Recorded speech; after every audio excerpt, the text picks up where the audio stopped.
Hello, this side Vidushi and welcome to the part 3 of the chapter Large Numbers Around Us. आज हम अपनी part 3 में cover करेंगे exact and approximate values वाला topic और साथ ही साथ नियरेस्ट नेबर्स वाला टॉपिक। बट उससे पहले मैंने आपको पार्ट 2 के अंदर और पार्ट 1 के अंदर जो करवाया था हम उसकी फटाफट से रिवीजन ले लेते हैं। ठीक है, तो पार्ट 1 के अंदर हमने इंडियन और अमेरिकन सिस्टम के बारे में पढ़ा था और हमने कंपेयर करनी भी सीखी थी वैल्यूज़। तो फटाफट से मुझे याद करा दो इंडियन सिस्टम और अमेरिकन सिस्टम में क्या था। इंडियन सिस्टम शुरू होता है 1s, 10s, 100, 1000, 10,000, लाख, 10 लाख, करोड़, 10 करोड़, अरब। ये था हमारा इंडियन सिस्टम और इसके कॉमास हम कैसे लगाते थे 3, 2, 2, 2 जैसे कि मैंने लगाए है ना। और अमेरिकन सिस्टम क्या होता था 1s, 10s, 100, 1000, 10,000, फिर इसके बाद आता है 100,000 and then million, 10 million, 100 million, उसके बाद बिलियन, 10 बिलियन और फिर 100 बिलियन बस। और इसमें 3 के हिसाब से कॉमास लगते हैं, लास्ट के 3 के बाद कॉमा, फिर 3 के बाद कॉमा, फिर 3 के बाद कॉमा। ठीक है। और इसके बाद मैंने नेक्स्ट पार्ट में आपको करवाया था मल्टीप्लिकेशन शॉर्टकट्स। मल्टीप्लिकेशन शॉर्टकट्स में मैंने आपको बताया था कि आपको क्या क्या याद करना है। उसके अंदर अगर आपको मल्टीप्लाई बाय 5 करने के लिए आए तो आप उसकी जगह क्या कर सकते हो 10 डिवाइड बाय 2। उसके बाद मल्टीप्लाई बाय 25 करने को आए तो आप क्या कर सकते हो 100 डिवाइड बाय 4। मल्टीप्लाई बाय 125 करने को आए तो आप क्या कर सकते हो 1000 बाय 8। और अगर मल्टीप्लाई बाय 625 करने को आए तो आप क्या कर सकते हो 10,000 डिवाइडेड बाय 16। ठीक है। और अगर आपको इसकी पूरी प्रैक्टिस चाहिए तो आप पार्ट 2 को रेफ़र कर सकते हो और अगर इसकी आपको प्रैक्टिस चाहिए तो आप पार्ट 1 को रेफ़र कर सकते हो। ठीक है, तो आज की हम क्लास शुरू करते हैं। एक बार इसको मिटा कर मिलती हूँ आपसे। हाँ जी, तो अब अपना टॉपिक शुरू करते हैं एग्जैक्ट एंड अप्रॉक्सीमेट वैल्यूज़। अच्छा, तो इसमें ना एक कॉन्सेप्ट आता है, एक होता है राउंड अप का और एक राउंड डाउन का। ये अप्रॉक्सीमेशन की बात कर रही हूँ। और एग्जैक्ट का तो मतलब पता है जितना है उतना ही लेना है ना। तो एग्जैक्ट मतलब एग्जैक्ट ही है ना। तो इसके मैं आपको एग्जांपल्स देती हूँ कि कब हमें एग्जैक्ट वैल्यूज़ लेनी पड़ती हैं, कब हमें राउंड अप करना पड़ता है और कब हमें राउंड डाउन करना पड़ता है। अच्छा, अगर मैं आपको एग्जैक्ट की एक एग्जांपल दूँ तो मेडिसिन्स, अगर आपको डॉक्टर ने बोला है कि आपको एक दिन के अंदर 2 पिल्स खानी है ना, 2 दवाइयाँ खानी है, तो आप 2 ही खाओगे, 2 गोलियाँ खाओगे। इसका मतलब ये तो नहीं आप कहोगे कि आज तो मैं ज़्यादा खरीद लाया तो मैं 3 गोलियाँ खा लेता हूँ, नहीं। तो आपको एग्जैक्ट जो डॉक्टर ने प्रिस्क्रिप्शन लिख कर दी है उतनी गोलियाँ खानी पड़ेंगी, है ना। अच्छा, और अगर आपको एमरजेंसी केसेस में कॉल करना है, एम्बुलेंस को कॉल करना है, पुलिस को कॉल करना है, तो अब मैं पुलिस को कॉल करना होगा तो 100 ही नंबर दबाऊँगी ना, मैं 101 तो नहीं दबा दूँगी, है ना। तो इसके एक प्रॉपर नंबर होते हैं। अगर मुझे आपको अपने मम्मा पापा को कॉल करना है, आप अपने मम्मा पापा का ही नंबर डायल करेंगे, है ना। तो आप ये नहीं कह सकते कि आज मेरा 8 लगाने को दिल नहीं है, मैं फ़ोन नंबर के अंदर 1 लगा देता हूँ, 9 लगा देता हूँ, अप्रॉक्सीमेट वैल्यू ही तो है, 8 लिख लो, 9 लिख लो, नहीं। तो इसके अंदर आपको एग्जैक्ट ही फॉलो करना पड़ता है ना। राउंड अप का क्या करना पड़ता है, आपकी बुक में भी एग्जाम्पल है। अगर सपोज़ आपकी क्लास के अंदर 40 बच्चे हैं और आपका बर्थडे है और आपने सबको स्वीट्स डिस्ट्रीब्यूट करनी है, तो आप ज़रूरी नहीं है कि 40 ही टॉफ़ीज़ गिन कर लेकर जाओगे। हो सकता है आपका फ्रेंड एक आध ज़्यादा खा ले या आपसे ऊपर जाते जाते आप किसी को देने जा रहे हो, आपसे गिर जाए, तो आप ये थोड़ी कहोगे कि हमें पास 39 टॉफ़ीज़ ही बची हैं, एक बच्चे को आप टॉफ़ी नहीं दोगे, ऐसा नहीं होता। अगर आपके क्लास में 40 बच्चे हैं तो आप अप्रॉक्सीमेट लगा के या तो 50 टॉफ़ीज़ या पूरा एक पैकेट ले जाओगे, 50-60 टॉफ़ीज़ अपनी तरफ से सरप्लस लेकर जाओगे। तो इसमें राउंड अप का केस चलता है। और राउंड अप का केस कहाँ चल सकता है, अगर आपके टेस्ट में कहीं 10 में से 8 मार्क्स आए हो ना, 8.5, तो आप अपने मम्मी पापा को पता है क्या बोलते हो कि मेरे ना 9 मार्क्स आए हैं 10 में से। अपनी मर्ज़ी से राउंड अप कर देते हो, सुनने में 9 ज़्यादा अच्छा लगता है ना 8.5 से, तो इधर राउंड अप भी चल सकता है। कई जो लोग इंटेलिजेंट होते हैं उनको 9.5 नंबर भी कम लगते हैं 10 में से, तो वो बोल देते हैं राउंड डाउन करके बताते हैं कि मेरे ना 9 मार्क्स ही आए हैं टेस्ट में, है ना। होगा ना आपके साथ भी कोई इंटेलिजेंट बच्चा होगा, वो अपने नंबर कम बता देता है। और जो नालायक बच्चे होते हैं कभी कभी अपने नंबर ज़्यादा बता देते हैं, है ना। तो ये यहाँ पर राउंड डाउन का कंसेप्ट चलता है। और राउंड डाउन कहाँ चल सकता है, अगर आप दुकान पर कुछ खरीदने जाते हो तो वहाँ पर लिखा होता है प्राइस क्या है 499, वो कभी भी 500 नहीं लिखते, वो क्या लिख देंगे हमारा प्राइस है 499, कि आपको लगे कि 4 की लाइन में है पैसे, और असल में कितने हैं 500 ही तो है, 500 से सिर्फ 1 रुपये कम है। तो वो 500 लिखने की बजाय क्या लिखेंगे 499, 1000 लिखने की जगह क्या लिखेंगे 999, है ना, क्योंकि ये सस्ता लगता है देखने के अंदर। तो ये है कुछ कॉन्सेप्ट जहाँ पर एग्जैक्ट नंबर्स की वैल्यू चाहिए होती है। कभी कभार हम राउंड अप कर लेते हैं, कभी कभार राउंड डाउन कर लेते हैं। और कोई एग्जांपल बताओ। एज का एग्जांपल हो सकता है जहाँ पर राउंड अप भी हो सकता है, राउंड डाउन भी हो सकता है। कोई 19 ईयर्स 7 मंथ्स का होगा तो वो अपनी एज या 19 ईयर्स बता दे या 20 ईयर्स बता दे। कभी कभार बोलता है मैं मोटा मोटी 20 ईयर्स का हो गया हूँ, कई लोग बोलते हैं मैं मोटा मोटा 19 ईयर्स का हूँ। तो यहाँ पर इतना फ़र्क नहीं पड़ता अगर आप अपनी एज को थोड़ा अप राउंड अप कर दो या डाउन राउंड कर दो, तो इसका कोई फ़र्क नहीं पड़ता। अच्छा, अब हम बात करें नियरेस्ट नेबर्स की। नियरेस्ट नेबर्स, अभी जो मैंने आपको इंडियन और अमेरिकन का सिस्टम बताया था ना, तो अभी हम इंडियन सिस्टम ही फॉलो करेंगे। हम उसके नियरेस्ट नेबर्स लिखेंगे। तो मैं आपको एक चार्ट ही बनाकर दिखाती हूँ। Nearest 1000, nearest 10,000, nearest lakh, nearest 10 lakh और नियरेस्ट करोड़।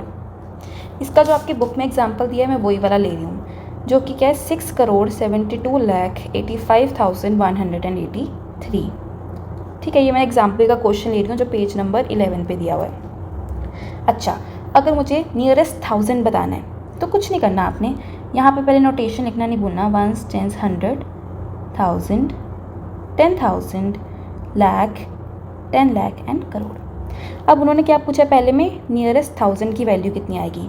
तो नियरेस्ट 1000 बताने के लिए ना, जो 1000 पे लिखा हुआ है ना 5, उसको सर्कल कर लो। अब सर्कल के बाद वाला नंबर देखो, अगर सर्कल के बाद वाला नंबर 5 या उससे ज़्यादा है तब जो सर्कल के अंदर लिखा होगा आप उसमें +1 कर देना। अगर वो 5 से कम है तो जो सर्कल में लिखा हुआ है उसमें कोई चेंज नहीं आएगा। अभी मैं करके दिखाती हूँ तो ज़्यादा समझ आएगा। ध्यान से मेरी बात सुनना। मैंने क्या बोला, अगर हमने नियरेस्ट 1000 निकालना है तो 1000 पे सर्कल करो, और मैंने यहाँ पर ये 5 पे सर्कल कर दिया क्योंकि 1000 पे 5 ही लिखा हुआ है। अब आपने इस 5 को नहीं देखना, 5 के आगे जो नंबर लिखा है, आगे क्या लिखा हुआ है 1। तो आप मुझे बताओ 1 5 से छोटा होता है कि बड़ा होता है? 1 5 से क्या होता है? छोटा। तो अगर छोटा होता है तो जो सर्कल के अंदर नंबर लिखा हुआ है उसमें कोई भी चेंज नहीं आएगा। तो मैं क्या लिखूँगी, 6,72,85,000। अच्छा, अब जिस पे सर्कल लगाया ना उसके बाकी की सारी आगे की जो जगहें हैं वहाँ पर 0 ही आएगा। ठीक है, तो ऐसे राउंड ऑफ करते हैं। अभी मैं आपको 2-3 और करके दिखाती हूँ तो आपको समझ आएगा। उसके लिए पहले मैं ये रेज कर देती हूँ जो मैंने 1000 के लिए लिखा था। अभी हमने किसके लिए निकालना है, 10,000 के लिए। ठीक है, तो 10,000 पे सर्कल कर दो जो कि 8। अब हमने 8 को नहीं देखना, 8 के आगे का नंबर को देखना है। तो वो क्या है 5।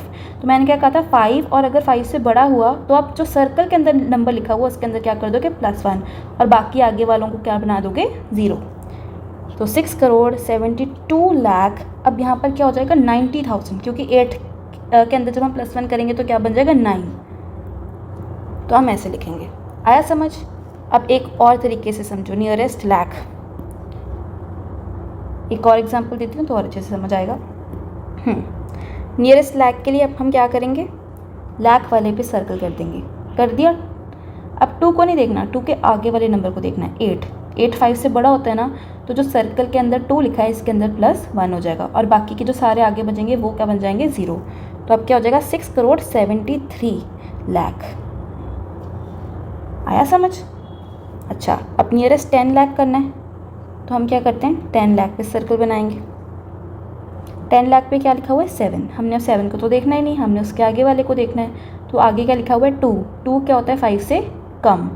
तो 5 से कम होता है तो इसके अंदर कोई चेंज नहीं आएगा, ये 7 ही रहेगा। तो 6,07,70 लाख बन जाएगा आंसर, क्योंकि 2 8 5 1 8 3 की जब जगह हम क्या लगा देंगे, 0। आया समझ? सेम हम करेंगे नियरेस्ट करोड़ के लिए। इसे हटा देती हूँ। नियरेस्ट करोड़ पे अब करोड़ वाले पे सर्कल लगा देंगे जो कि है 6। अब 6 के बाद अगला नंबर क्या है, 7। 7 5 से क्या होता है, बड़ा। तो जो सर्कल के अंदर नंबर है मतलब 6, उसमें एक नंबर ऐड हो जाएगा, तो आंसर क्या हो जाएगा, 7 करोड़। आया समझ? बस ऐसे ही करना है। अब देखो मैंने यहाँ पर एक और एग्जाम्पल ले लिया आपकी बुक में से, ये बी पार्ट है। ठीक है, अब देखो इसमें क्या निकालना है, नियरेस्ट 1000। तो फिर से हम सारी नोटेशन लिख देंगे, 1s 10s 100 1000 10,000 लाख 10 लाख करोड़ 10 करोड़। अब नियरेस्ट 1000 निकालना है ना, तो 1000 वाले पे सर्कल किया और उसका अगला नंबर देखना है, वो क्या है 4।